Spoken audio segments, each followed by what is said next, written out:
Chapter 6. The Narrowing and the Opening. Attention does not only leave the task because the mind is seduced by novelty or pulled by narrative, sometimes it leaves because the system has narrowed. The worker may still intend to return, may even try, yet find that the field of awareness has collapsed into something thin and reactive. In that state, the task is not merely unattended, it becomes difficult to perceive cleanly. The mind can look directly at what needs to be done and still feel as though it cannot locate the next move, as though the scene is slightly blurred, as though the day has tightened around the throat. Stress has a way of making the world smaller.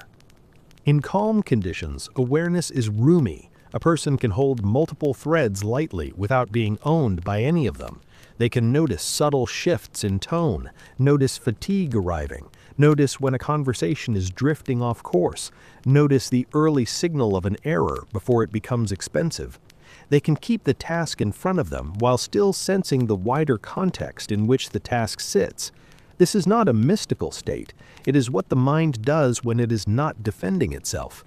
Under stress, the mind stops behaving like a wide lens and starts behaving like a spotlight. It hunts, it locks, it searches for what matters most in the moment, and it does so with a kind of desperate efficiency. The body assists by tightening, by speeding up, by sharpening certain sensations and muting others. The system is attempting to survive, not to see. It is selecting a smaller set of signals and treating them as more urgent than the rest.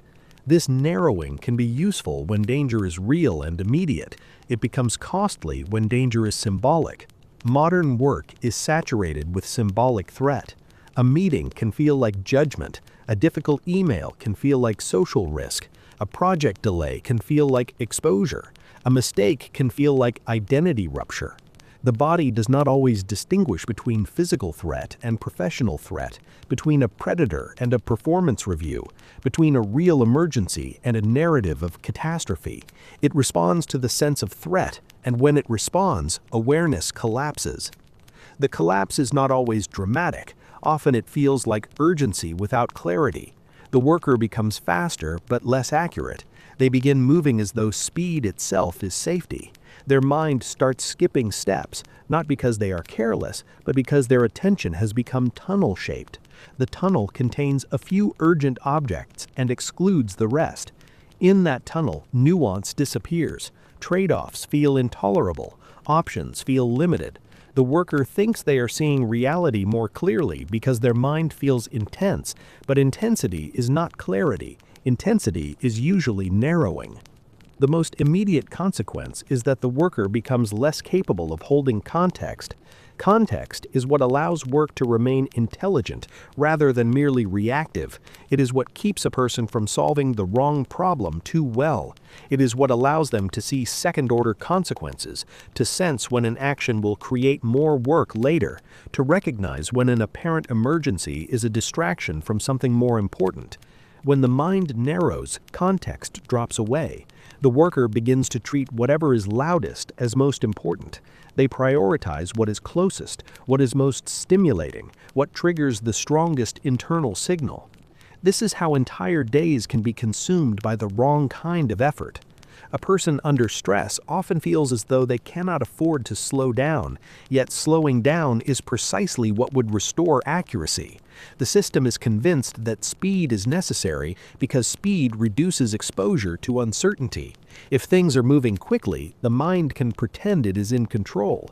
If things slow, uncertainty becomes visible again, and uncertainty is what the narrowed system is trying to escape. This is why stressed work often looks like frantic competence. It appears productive from the outside. Emails are sent quickly, decisions are made rapidly, meetings are filled with crisp language. Yet underneath, the work is missing its depth. Small details are overlooked, unspoken dynamics are missed. The worker becomes less aware of their own tone, less aware of their own fatigue, less able to notice when their attention has drifted into obsession or defensiveness. They become good at pushing, but worse at seeing. The narrowing also distorts time. When the system is activated, the future moves closer. Consequences feel immediate, even when they are not. A small delay begins to feel like a cliff. A minor conflict begins to feel like a rupture. The mind starts living ahead of the moment, trying to pre-solve an outcome it cannot control. At the same time, the present moment becomes strangely thin. The worker is here, but not fully here. They are living inside a compressed horizon where everything is urgent and nothing is spacious.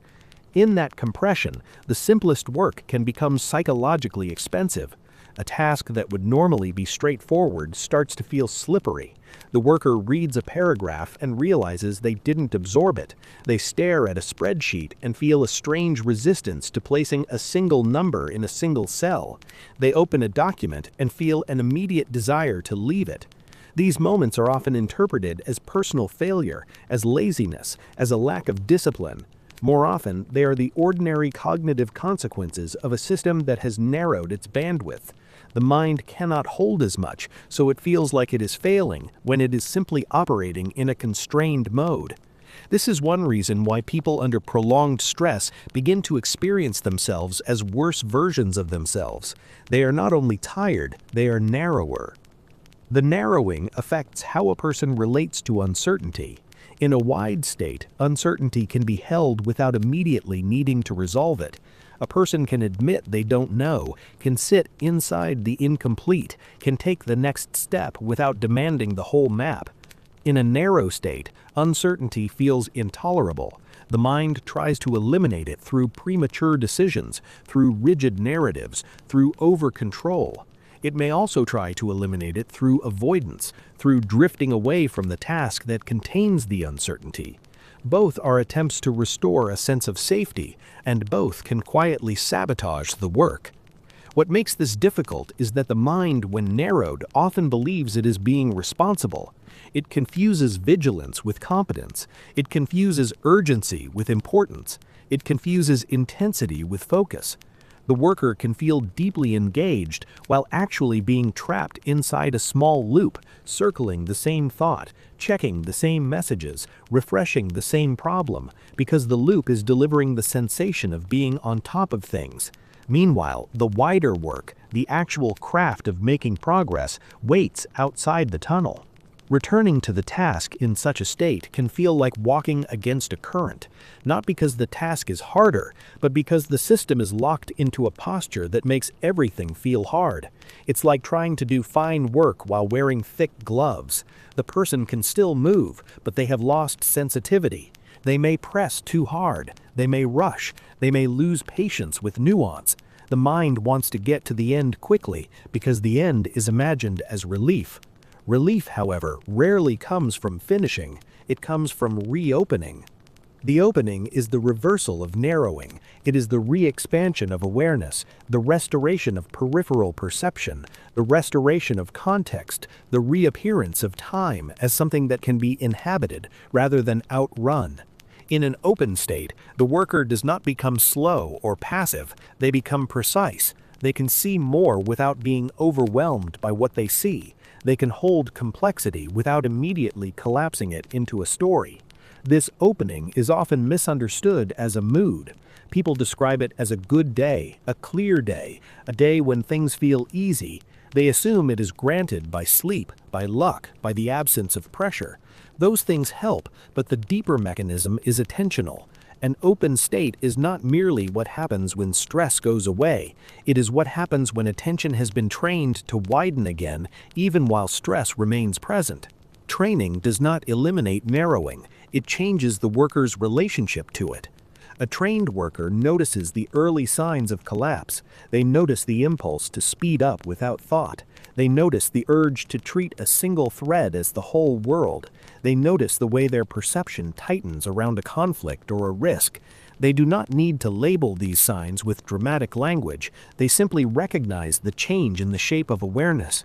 Recognizing the change is not a triumph. It is a kind of quiet accuracy, and accuracy creates options.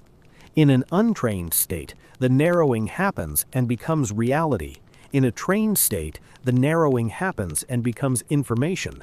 The opening begins at a low level, below words. It is not primarily an intellectual realization, it is a shift in where attention is placed. When attention is trapped, it tends to be placed on threat signals, on imagined outcomes, on internal commentary. The opening occurs when attention is placed back onto what is concrete and immediate, not as an escape from pressure, but as a refusal to let pressure dictate the entire field. Concrete does not mean comforting. Concrete means real. The worker in an open state can look directly at what needs to be done without needing the act of looking to feel pleasant. They can sit with the first rough moments of beginning without interpreting roughness as evidence of failure. They can allow the body to be activated while still keeping the mind wide enough to choose what matters. The system may still carry a current of stress, but it is not allowed to collapse awareness into a tunnel. This is where returning to the task becomes more than persistence. It becomes a way of reopening the world. A person who has not trained attention often experiences reopening as accidental. It happens when a meeting ends, when a walk interrupts the loop, when a friend says something that breaks the spell. The person feels the room return. They feel themselves come back. They are surprised by how different the same day looks under a wider lens. The work that felt impossible an hour earlier now looks ordinary. The conflict that felt massive now looks containable. This shift can be so stark that it feels like a change in reality. It is not a change in reality, it is a change in aperture. Aperture is a useful word here because it captures both narrowing and opening without moralizing them. Stress narrows aperture. Trained attention can reopen it. The reopening is not achieved by arguing with stress. The system does not respond well to being scolded into calm. It responds to what attention selects. If attention continues to feed the threat loop, the loop stays alive. If attention returns to the concrete task, the loop begins to lose oxygen. This does not mean the loop disappears instantly. It means it stops filling the room. It becomes one signal among many. The worker begins to regain the ability to choose. Choice is what narrowing steals first. In a narrowed state, the worker feels compelled. They feel pushed by the internal urgency of their own system. They respond quickly, often before they have fully seen what they are responding to. They are not acting from deliberation, they are acting from pressure. In an open state, the worker can still move quickly, but their quickness is not compelled, it is directed. They can respond without being captured. This ability has a texture. It feels like steadiness in the body even when the mind is busy. It feels like a slightly slower internal tempo, not in output, but in how decisions form. The worker is not racing their own nervous system, they are operating with it. Operating with the system does not mean indulging its alarms. It means respecting its function without letting function become dictatorship. A stress response is not irrational, it is a protective mechanism that has been tuned for survival. The problem is not that the mechanism exists, the problem is that modern environments produce constant low-grade triggers that keep the mechanism engaged. The system becomes accustomed to a background state of activation. Many people live there so long that narrowing begins to feel normal. They do not remember what open awareness feels like until it returns briefly, and when it returns, they realize how much effort they have been spending simply existing inside a tunnel. This is one reason why certain workers seem calm under pressure. They are not necessarily calmer people, they are people whose awareness does not collapse as quickly. That stability is not mysticism, it is trained selection. When the system begins narrowing, the mind will offer a handful of familiar moves. It will want to check messages. It will want to refresh information. It will want to rehearse a conversation. It will want to gather certainty through more input. These moves are often presented as necessary, but their psychological function is frequently to create the sensation of control. Control is the narrowed system's substitute for openness. If the worker can control enough variables, perhaps safety will be restored. Yet control is never complete, and the pursuit of it can become a form of self-hypnosis. The opening does not require controlling more, it requires seeing more. Seeing more does not mean consuming more information, it means regaining peripheral awareness, the awareness of time, of sequence, of what is truly required now versus what is merely loud. It means being able to hold the primary task and the broader context without being swallowed by either. This is a cognitive capacity, but it is also a felt capacity. It has to do with what the nervous system permits the mind to do. When the nervous system is in full defense mode, it will not permit the mind to be wide. Wide awareness, from a survival perspective, is expensive. It requires processing more signals. Defense mode prefers a few sharp signals. The trained worker, therefore, is not doing something purely mental when they reopen. They are shifting the internal conditions that allow reopening to occur. This shift is often subtle. It is not a sudden calm, it is a decoupling. Decoupling is the ability to experience activation without treating activation as a directive. A person can feel the body tense and still choose the next line to write. They can feel the heart rate increase and still speak slowly. They can feel the urge to rush and still take a minute to look at the full problem. In that decoupling, the system remains alive, but the tunnel does not become the whole world. It is tempting to imagine that skilled workers are those who do not feel stress. Many of the most capable people feel it acutely. Their difference is that they do not interpret it as collapse. They do not hand it the keys. They treat it as signal, and they keep their awareness open enough to place the signal in context. Context does not cancel signal. It simply prevents signal from becoming prophecy. A person under stress may fixate on a single risk. They may feel certain that something will go wrong, certain that they are behind, certain that a conversation will turn hostile. Those certainties often arise from narrowing, not from evidence. Evidence exists in a wide field. Certainty is what the narrowed system creates to avoid ambiguity. The mind would rather be certain and wrong than uncertain and open. The trained worker does not try to replace certainty with optimism. They replace certainty with contact. Contact with the actual work, with the actual facts available, with the actual next step is what begins reopening. When attention returns to contact, the mind is forced to interact with reality rather than with its own forecast. Reality often contains difficulty, but it also contains specificity. Specificity is calming in its own way because it reduces the mind's need to fill blanks with fear. A person who says internally, everything is falling apart, is living inside a narrow story.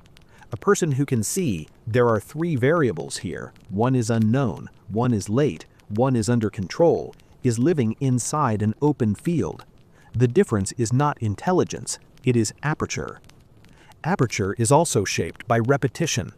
A mind that has repeatedly returned to the task, repeatedly reopened after narrowing, begins to trust reopening as possible. That trust matters. In an untrained system, narrowing often triggers panic because the person experiences the collapse as an omen. They conclude that they are losing capacity, losing control, losing themselves. The fear of collapse tightens the collapse. In a trained system, narrowing is recognized as a familiar contraction. The worker does not have to like it, they simply do not treat it as final. Finality is one of the mind's most common distortions under stress. It turns momentary states into permanent futures. The opening interrupts that distortion by restoring time. When awareness widens, the worker can feel the day again as sequence rather than as a single pressured moment. They can see that a difficult hour is an hour. They can see that a problem can be worked through in steps. They can see that not everything must be solved now. They do not become passive, they become oriented. Orientation is what allows attention to become disciplined instead of reactive. A person without orientation is dragged by whatever is loudest. A person with orientation can hold the loudness inside a wider frame. They can keep doing what the moment asks for while still feeling the system's push.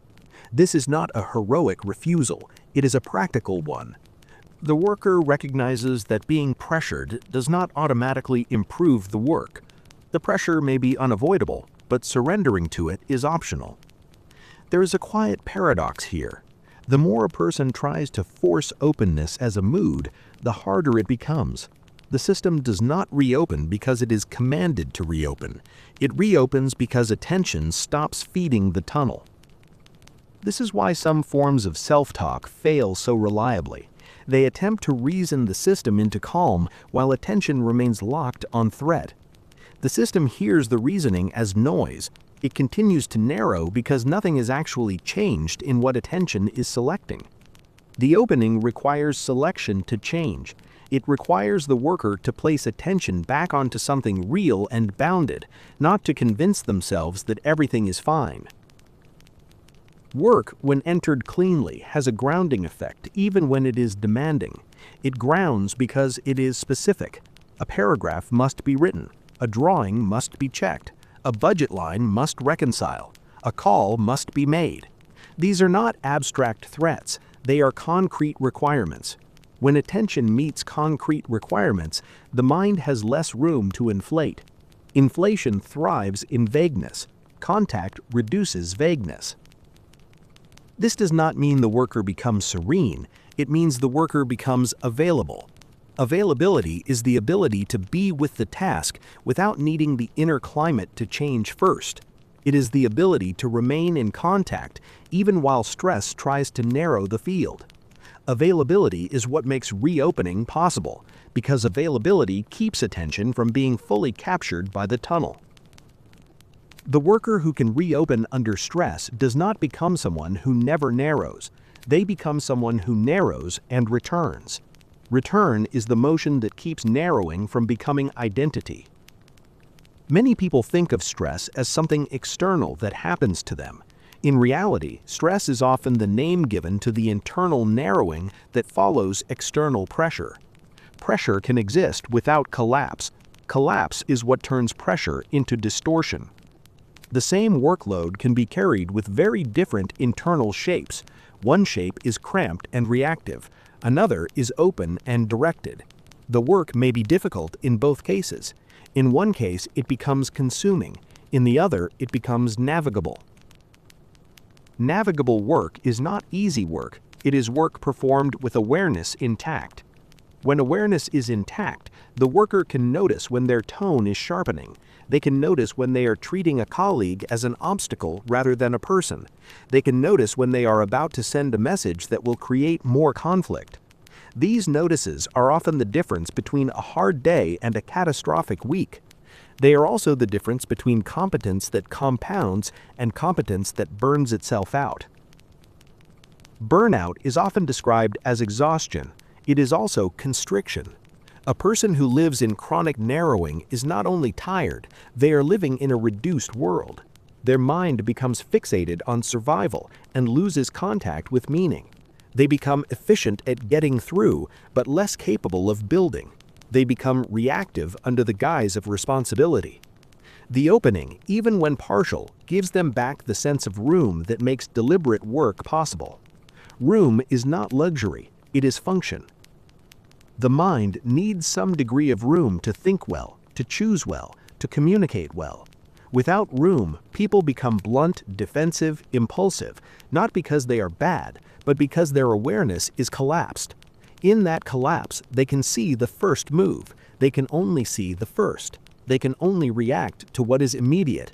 Work becomes survival work, even in environments that are not actually dangerous. The trained worker is therefore not training for comfort. They are training for room.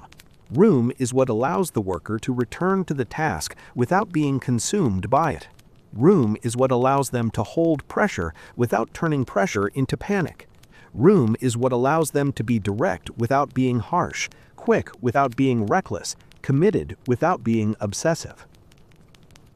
The narrowing and the opening occur many times in a single day. They are not once-in-a-while events. They are the underlying rhythm of attention in modern life. The worker who learns to notice this rhythm begins to see their own experience differently. They stop treating scatteredness as a personal flaw and start seeing it as a predictable contraction. They stop treating clarity as a gift and start seeing it as an aperture that can be reopened. They stop assuming that intensity is the same as focus. They begin to recognize the difference between a mind that is locked and a mind that is engaged. Engagement has a certain calmness to it, even when it is urgent, because it is not fighting itself. A locked mind fights itself constantly. It tries to work while also trying to protect. It tries to solve while also trying to eliminate discomfort first. The opening reduces that internal conflict by returning authority to the task.